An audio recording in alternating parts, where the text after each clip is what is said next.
On veut maintenant tracer le segment CD qui va être parallèle à la droite AB. Donc, le segment CD, on voit ici qu'il y a déjà un point C de tracé. Donc, on va vouloir que le point C soit une des extrémités du segment.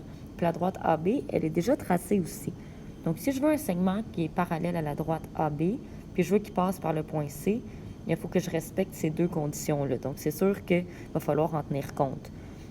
Donc, je vais choisir premièrement l'outil parallèle, parce que si je veux un segment parallèle, je suis obligée de lui dire à GeoGebra que je veux que ça soit parallèle. Donc, je veux que ça soit parallèle à la droite AB, je clique dessus, et je veux que ça passe par le point C, je clique dessus. Donc, ça me fait une droite parallèle qui va être en fait le support du segment CD.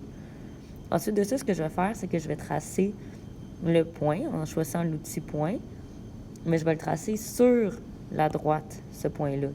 Donc, en le traçant sur la droite, quand je vais essayer de le déplacer, j'essaye de l'amener en haut, en bas, mais ça ne marche pas. Je peux juste le déplacer un peu partout sur sa droite support. Donc, pour s'aider à mieux voir, la droite support, je vais la mettre en gris. Donc, cette droite-là, elle est en dessous. Donc, quand je vais tracer le segment qui passe par CD, on peut le voir, ce segment-là, qui est sur la droite. Donc, le point C pouvait bouger, mais il était déjà là. Mais le point D, lui, est forcé de rester sur la droite. Donc, qu'est-ce qu'on voit, vu que ça a été construit avec l'outil parallèle et en passant par le point C, c'est que même si la droite AB bouge, le segment va toujours, lui, rester parallèle.